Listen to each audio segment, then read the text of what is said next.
والصلاة والسلام على رسول محمد وعلى آله وصحبه أجمعين. أما بعد. Assalamu alaikum wa rahmatullahi wa barakatuh. Hormatly tuğanlar. Бүгінгі сабағымызды құрбаншылыққа арнайбыз. Құрбаншылық туралы, айямы ташриқ, такбир айтуу туралы сабағымызды арнайбыз. Бисмиллахир-рахманир-рахим. Биринчи айтып кетсек, ташриқтар туралы айтып кетели. Такбир ташриқ туралы. Анткени бул ошол курбанчылыктан бир күн алдын баштала турган амал. Алардын өкүнүн айтып кетсек, такбир ташриқтар булар ябда би такбир ташриқ ба'да салатил фаджр мин яуми арафата. Бул Хидая деген китепте келген ташриқ боюнча бул жерде айтылат. Айямы ташриқ, ташриқты айтуу, бул биринчиден Аллаху акбар, ла илаха иллаллах, Аллаху акбар, ва лиллахил хамд деп айтуу. Ушул нерсени айтуу, муну айтуу. Бул такбир ташриқ деп аталат дагы. Муну биз багымдат намазынан кийин баштайбыз, Арафа күнү. Арафа күнү кайсы күн деп айтсак, бул Зулхиджа айынын, арабча хижра эсеп менен Зулхиджа айынын 9-у Арафа күнү болуп эстелет. 10-у болсо Курбан айт күнү. 11-и, 12-си, 13-ү 3 күн айямы ташриқ. Ошон жалпы 5 күн болуп эстелет. Биздин календар менен айтканда, бул 30-июлга туура келет. Бүгүн 26-июль, 30-июль иншалла Арафа күнү болуп эстелет. Арафада ажыда жүргөн ажыкелерибиз Арафада тура турган күн. Ошол күнү багымдат намазынан кийин такбир ташриқ айтылат. Ошо такбир ташриқ айтылат. Андан кийин ошентип 30-у бул Арафа күнү, 31-и Курбан айт күнү, 1-август, 2-август, 3-август 3 күн айямы ташриқ.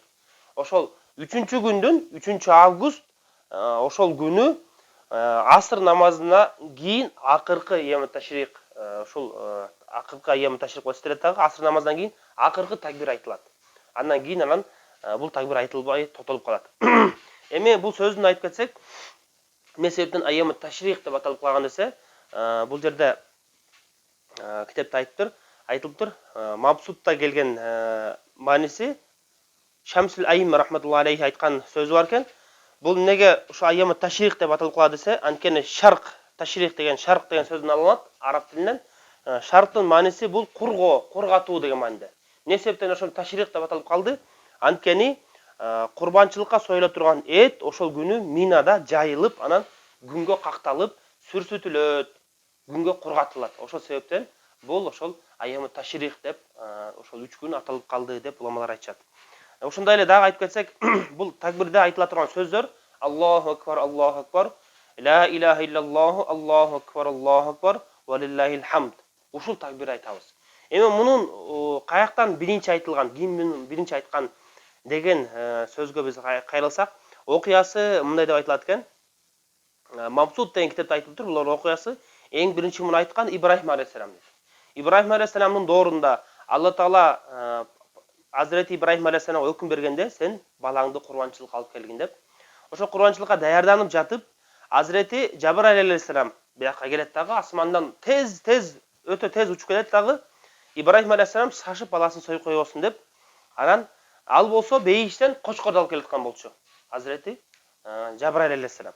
Ошол Ибрахим алейхиссалам өзүнүн баласын Исмаил алейхиссаламды соётон кезде, бул эми максат Алла Таалага курбанчылык, Алла Таалага жакындык, Алла Таалага мухаббат. Ошол нерсе максат болгондагы, анан баласын соё турган алдын Алла Тааланын өкүмү менен баласы кочкорго алмаштырылыш керек эле, бейиштен түшкөн кочкорго. Ошол окуяда, бул окуяда Азирети Жабраил алейхиссалам Ибрахим алейхиссаламды, бул окуяны кыскача айтып кетсек, Алла Таала Ибрахим алейхиссаламга, уламалар айтышат, кээ бир риwаяттарда 120 жашында. Азирети Хаджар энебиз 90 жашында, 98 жашында деп айтылат. Башка дагы жаштар айтылган риwаяттар бар, бирок биз ошого токтололу, 120 жашында Азирети Ибрахим алейхиссалам. Хаджар энебиз 98 жашында, экөө балалуу болот дагы Исмаил алейхиссалам. Исмаил алейхиссалам элестедиңиз эми, 98 жаш Хаджар энебиз, 120 жаш Азирети Исмаил алейхиссалам. Ушул жашта канчалык сүйкүмдүү болот бала ата-энесине. Канчалык сүйкүмдүү болот. Ушул жашта эми айтып караңыздар, Алла Таала сынады буну Ибрахим алейхисаламды сынап, Ибрахим алейхисаламдын жүрөгүндө ошо баласына болгон мухаббат үстөнбү, же Аллага болгон мухаббат үстөнбү? Ушул мухаббатты сынаш үчүн Алла Таала өкүм берди, сен балаңды сойгун деп. Ибрахим алейхисаламды өзү Хажар энебиз менен караңыздар. Алар менен өтө чогуу деле көп жашаган эмес. Аз эле убакыт жашаган, өтө аз убакыт жашаган. Анан арада сапарда барып келип турган убакыт болгондагы караңыз, Исмаил алейхисалам бир аз чоңоюп калган кези.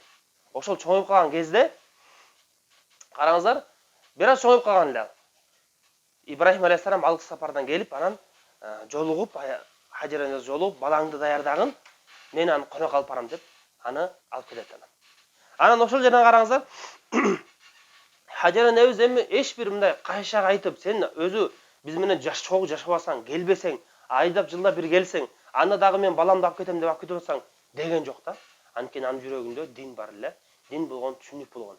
Динге болгон түшүнүк болгон, туура түшүнүк. Караңыз, солих таква адамдын аялы дагы таква болот эмеспи? Урматтуу туугандар. Эми караңыздар, анан ошентип баласын жетелеп кетти Ибрахим алейхисалам. Жетелеп кеткен учурда шайтан Хажар энебизге келип айтат: "Эй Хажар, сен билесиңби? Сен билесиңби? Ибрахим, сен балаңды каяка жетелеп бардат" деп айтат. Анан Хажар энебиз билбейм дейт. Сенин балаңды сойгон алып бардат дейт. Курбанчылыкка келтирет, сойгон алып бардат дейт балаңды. Анан караңыздар, Хажар энебиздин жообу. Эми биздин жообубуз кандай болушу мүмкүн эле ошол учурда? 98 жашында өмүр бою демек күтүлгөн бала канчалык ширин, канчалык таттуу, сүйкүмдүү болот?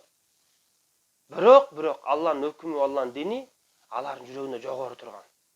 Хажар энебиз айтты, эгерде ал чындап сен айткан сөз чын болсо, аттин мен аттенетем, менин бир эле балам бар.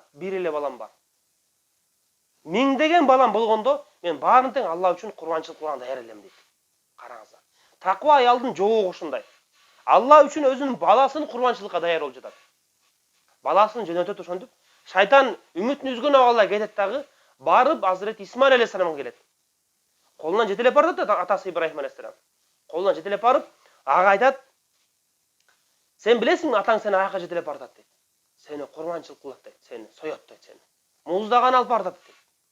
Десе Азирети Исмаил алейхисалам андан пана тилеп, "Аузубиллахи минаш шайтонир ражим" деп, караңыз, таштар, майда таштарды алып туруп, анан баягы шайтанды көзү ыргытат. Караңыздар, урматтуу туугандар.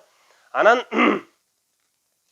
эми ушул амалдарчы кыямат кайымга чейин ажыларга кала турган амалдардын бири болуп калды. Таш ыргытуу амалы караңыз. Биринчи ыргыткан Азирет Исмаил алейхисалам. Андан кийин караңыз, шайтан келип Ибрахим алейхисаламга. Ибрахим алейхисалам азырайын дейт. Бирок Алла Таала аны азыртпайт, караңыздар. Ибрахим алейхисалам ошентип баласын алып, жанакы жерге алып барып, ошол жерге алып барып, Муздалифага алып барып, анан баласын жаткырып соён дегенде, аталык мээрим кармап кетпесин деп өзүнүн көзүн таң алат. Балалык мээрим кармап кетпесин деп баланын да көзүн таңып, анан муздамакчы болот ал. Баласын жаткызып, эми муздайын деген учурда мына айтып аткан азыркы окуябыз Азирети Жабар алейхисалам бейиштен кочкор алып келет дагы Алланын өкүмү менен, караңыз. Алла Таала айтат: "Тез барып жетип баргын менин пендеме, анткени ал ушундай чечим кылды азыр. Ушундай чечим кылды. Бул жүрөгүндө мындай чыкканда, өзү баласын соёйын дегенде, бул ошо баласына болгон сүйүү мухаббатты союп аткан да. Баласын өзүн эмес. Алла Таала мээримдүү, өтө ырайымдуу зат. Эгерде Алла Таала Азирети Ибрахим алейхисаламдын баласын Исмаил алейхисаламды кочкорго алмаштырбаганда, кыямат кайымга чейин ар бир мусулман үчүн өзүнүн баласын курбанчылык кылыш милдеттүү болуп калат, урматтуу туугандар. Бирок Алла Таала мээримдүү, ырайымдуу бизге андай кылган жок. Бул окуяда караңыз, Алла Таала кочкорду алмаштырды. Ибрахим алейхисалам бычагын алды да тартты.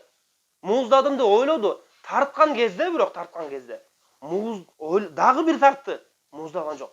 Катуу тартайын дегенде, анан үчүнчүсүндө карады, кан шаркырап, агылган үнү угулду дагы. Анан көзүн ачса, алдында Жабар алейхисалам турат, баласын Исмаил алейхисалам жетелеп турат. Анан бул ойлойт, мен дагы өлүп калдым окшойт деп. Жок. Бирок ал жерде болгон нерсе, Алла Таала ошондо кочкорду алмаштырып коет Исмаил алейхисаламдын ордуна. Кочкор алмаштырат. Анан кочкор ал жерде союлган болот да, кочкордун каны аккан болот, урматтуу туугандар. Эми ошол жерде окуяда айтылат, Азірети Жабыр алейхиссалам Ибрахим алейхиссаламды баласын жатқырып сойып атқанын көргөндө Азірети Жабыр алейхиссалам ушу сөздү айтат. Аллаху акбар деп айтат. Аллаху акбар деп такбир айтат. Анткени Азірети Ибрахим алейхиссалам шашып атканын көрүп, шашылып ушунчалык алты менен аракет менен Алла Таалага баш ийип Алланын өкмүн аткарам деп шашылып атканын көрүп, такбир айтат. Аллаху акбар деп. Анын такбирин уккан Ибрахим алейхиссалам асманды карайт дагы, анан ал жерден Жабыр алейхиссалам кочкор көтөрүп келатканын көрөт дагы, ал дагы анан соң ла илаха иллаллах Аллаху акбар деп айтат ушу такбирди. Эми булардын экөөнүн тең такбирин уккан Исмаил алейхиссалам союлуш керек эле ал. Исмаил алейхиссалам аны угуп туруп Аллаху акбар ва лиллахил хамд деп ушул сөз айтылат. Ушул окуядан баштап, ушул учурдан баштап Аллаху акбар, ла илаха иллаллах, Аллаху акбар, ва лиллахил хамд деп ушу сөз кыямат кайымга чейин биз үчүн сүннөт болуп калды, урматтуу туугандар. Биз караңыз, бир таква үй бүлөнүн амалын Алла Таала кабыл кылып, алардын курбанчылыгын Алла Таала кабыл кылып, кыямат кайымга чейин бардык бүткүл мусулмандарга үлгү кылып, аны эмне кылып койду? Бизге бир ибадат катары калтырып койду, караңыздар. Урматтуу туугандар. Эми ошо кайталап кетмекчи, 30-июль бул Арафа күнү болуп эстелет дагы. Арафа күнү айем ташриктин биринчи күнү. Арафа күнү ошо ташрикти айта баштайт дагы. Багмат намазынан кийин 31 Курбан айт күнү, 1-и, 2-си, 3-ү асырга чейин айтылат. Асырда акыркы ташрик ошол айтылат, урматтуу туугандар. Анан бунун баары тең бардык парыз намаздан кийин айтат. Нафил намаздардан кийин демек, же болсо витр намаздардан кийин бул такбир ташриктер айтылбайт. Такбир ташриктин саны боюнча ошол такбирди уламалар айтышат, бир жолу айтыш бул важип болуп эстелинет, 3 жолу айтыш сүннөт, урматтуу туугандар. Ошондон бул нерселерди айтып коелу ар бир фарз намаздан кийин.